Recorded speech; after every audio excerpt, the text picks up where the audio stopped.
Hi everyone, my name is Cynthia. Let's talk books, and today I'd like to talk about one very specific book. It is the Turnaway study, 10 Years, 1,000 Women and the Consequences of Having or Being Denied an Abortion by Diana Greene Foster, PhD. So, if you've spent any amount of time on my channel, you know that I'm a historian of French history. My dissertation was actually on the French abortion movement of the 1970s, and so I teach the history of reproductive justice all the time in several of my classes. And so when I saw this book came out this year, I immediately grabbed it up, especially because of, what is right in the title, right? They for 10 years, 10 plus years actually, these sociologists study the effects of either having or being denied an abortion. This was something that was radically new. There had been studies in the past that tried to measure those effects, but were not really sound scientific studies because they compared women who had abortions to women who had given birth to children. And the problem with those kinds of studies is that a lot of the women that had children had wanted children. So it's very hard to compare women who were happy to give birth versus women that had abortions and had wanted to have those abortions. Making those comparisons it just doesn't work, and it doesn't give us the best data about what the effects of having or being denied abortions actually are. So that is something that's really unique and innovative about this study, is that they actually did study people that were denied abortions, and they did it in very ethical ways. They went to abortion clinics where often people come in asking for an abortion, and the pregnant individual falls sometimes it's just days past the cutoff in which the clinic is willing to perform the abortion. And what that cutoff is depends on the clinic and the state in which the clinic is. So that was something really interesting that the authors do go into. They also go a little bit into the history of abortion being legal in this country. So into Roe v. Wade, and also the changing laws after Roe v. Wade.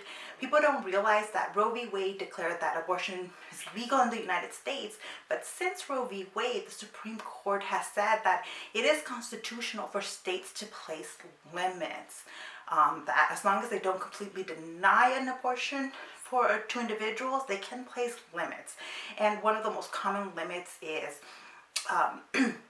how many weeks a person can be pregnant and have the abortion performed, right? We've seen these kinds of limits continue to this day, with our currently laws in many states all over the United States that are trying to limit it to like a very, very low number.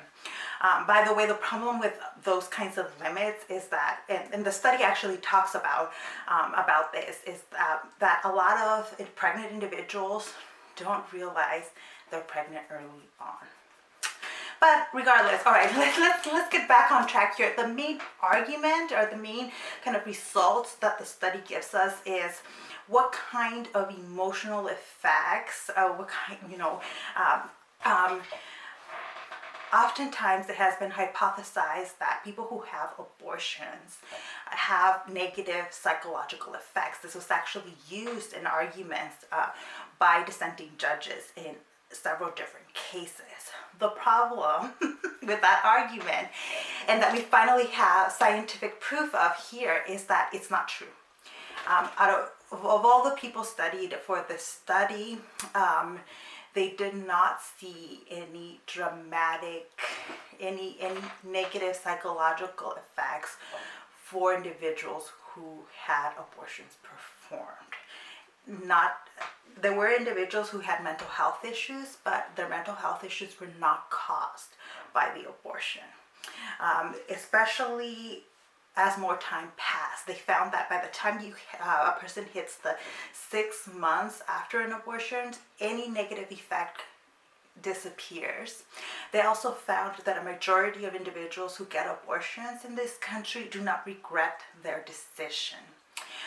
There were a few outliers, some people who experience some level of guilt. And what scientists found was that whether or not a person experienced any guilt depended on the community that they were part of.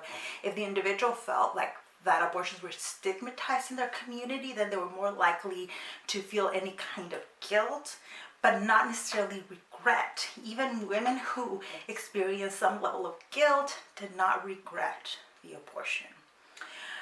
Oh, all right, so the study also focused on individuals who were denied abortions, and this is something that was extremely interesting to me, and the reason why I recommend that people who are both pro-choice and pro-life do read the study, because it does actually challenge the views of both sides. So being denied an abortion didn't have a significant kind of emotional effect on the women either. It turns out that once people kind of reconcile to the fact that they're going to give birth, they are pretty resilient, basically. They accept that, they go on. Now, some of the individuals that were denied abortions at the clinics that the study focused on did go on to actually find abortions at other clinics, and those people were kind of left out of some of the information that we get in here.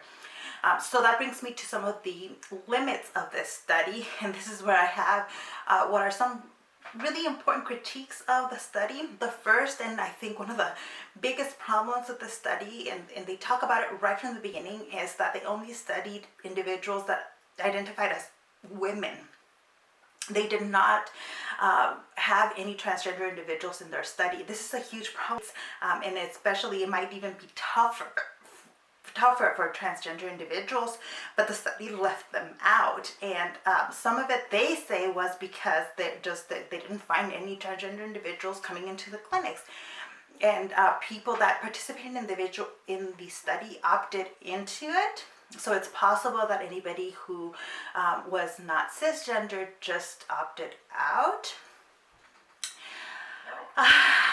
I just that is really problematic. One of the questions that I would want to dig into their published research is also whether they even ask people about their gender identification. Some of the things that reporters and people who have been investigating these problems when it comes to access to reproductive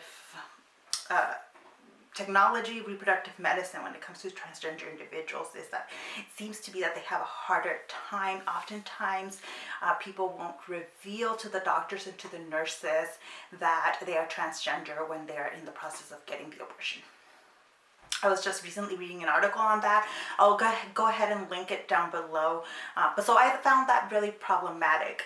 To me, it doesn't discount the work that they did on a whole lot of topics here. Like they did so much good work, and I still think that there is value in the work that the researchers did here. But this is a major hole in the way that academics have studied this issue.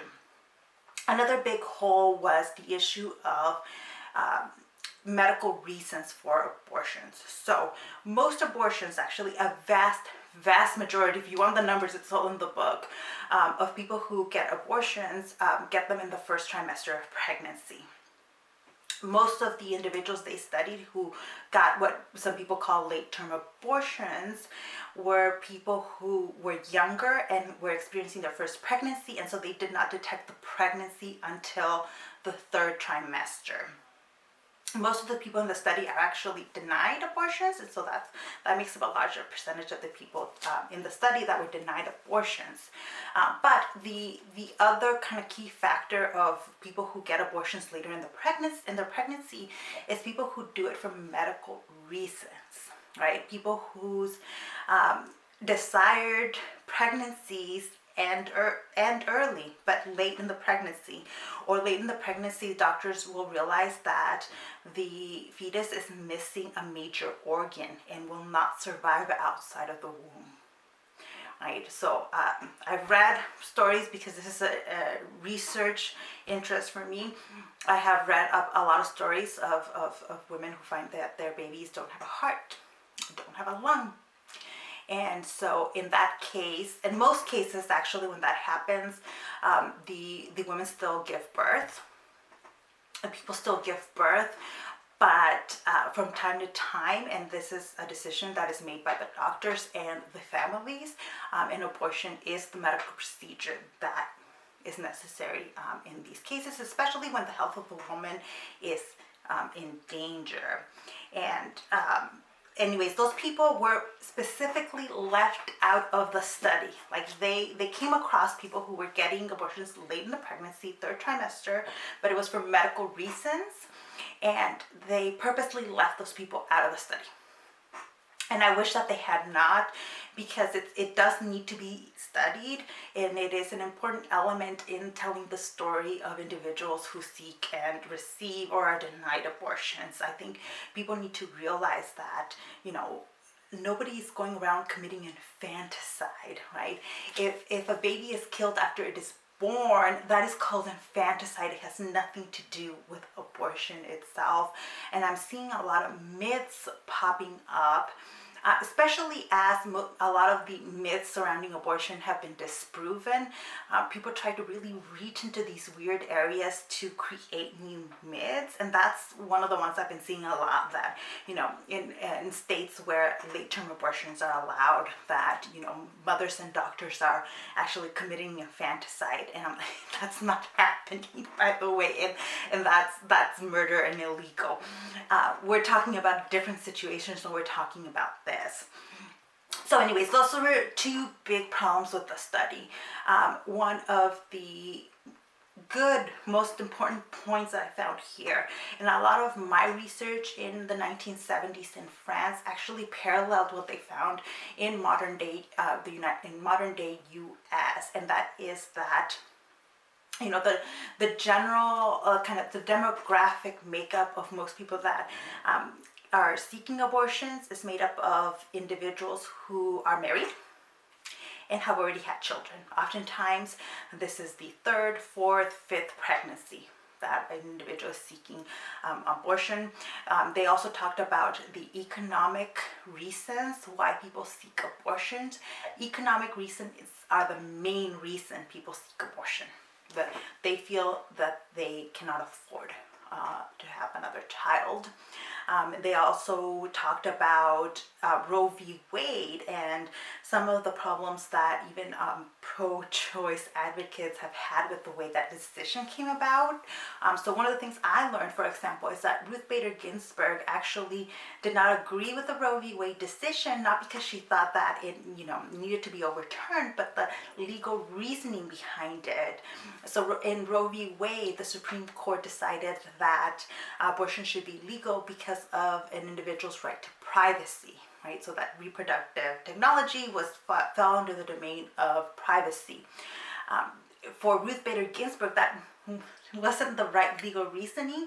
She felt that the legal error that it should have made abortion legal, but that it should be legal because without access to abortions, women are extremely limited in the way they can participate in American economical life. So the researchers went into a lot of the kind of the information that they found about the women that they studied. I'll leave that for you to look into if you are interested in this. The other thing that I found in this study that really paralleled a lot of what I had studied in 1970s France was the demographic makeup of the individuals who seek abortions, that it is primarily individuals who are married and have already had children. So this is not their first pregnancy, it is their second, third, fourth pregnancy, and they often give economic reasons for seeking the abortion. That is very true of the individuals I studied in France. The other thing was the economic reasons were the main reason. That's the same thing that the researchers here found. And what I found in studying the feminist organizations I studied and the individual stories that came up was that it's those individual stories that really matter, that really can shape movements and should be at the forefront of the way we argue about this, right? So as somebody who has my own personal opinions, political opinions on the topic of abortion, I also approach it as a researcher, and I think that as a researcher, One of the things that I learned studying this topic was how important the stories of individuals are, and how often they get left out of national debates. You know, I know personally now from the experience studying this that I'm not going to convince somebody who is pro-life that to change their mind. Like, I'm just not. And so instead, what I advocate for is knowledge. That whatever argument, whatever side of the political argument you lie on, that you should have good information to debate. Right? And that is one of the main things that I feel this study provides us, really good information that was not previously available. It highlights the stories of individuals seeking abortions, which I think is incredibly important. So overall, I really recommend this book, and I think it's an important addition to it. I think abortion should be taken seriously by scholars, and for a long time it really has not, because the topic has been so politicized. Right? To study abortion, immediately the first thing people want to do is argue with you. I've had that experience where I tell people what my dissertation is on, and immediately they want to argue with me, and I'm like, I don't want to argue with you. I'm not trying to convince you of anything. I'm trying to study this movement, to study the stories of these people. I'm not here to convince anyone of anything, especially because the pro-choice movement is a really wide one. Like, there are people with all kinds of individual political positions that end up in the pro-choice camp, and they end up there for all kinds of reasons. People's reasonings vary, and so again, what I advocate for is good knowledge. Don't bring me pseudoscientific junk science into this debate. Bring me good information, or at least if you're going to bring in personal beliefs, then understand that your beliefs are in a separate category than proven information. Personal beliefs. I respect people's beliefs, and I respect people's opinions. I'm not here to convince anybody. I'm just here to tell you that this book is fantastic, and that I think that a lot of different people will get a lot of usefulness out of reading it. So that is it for me. If you have picked up the book or are interested in it, let me know down below.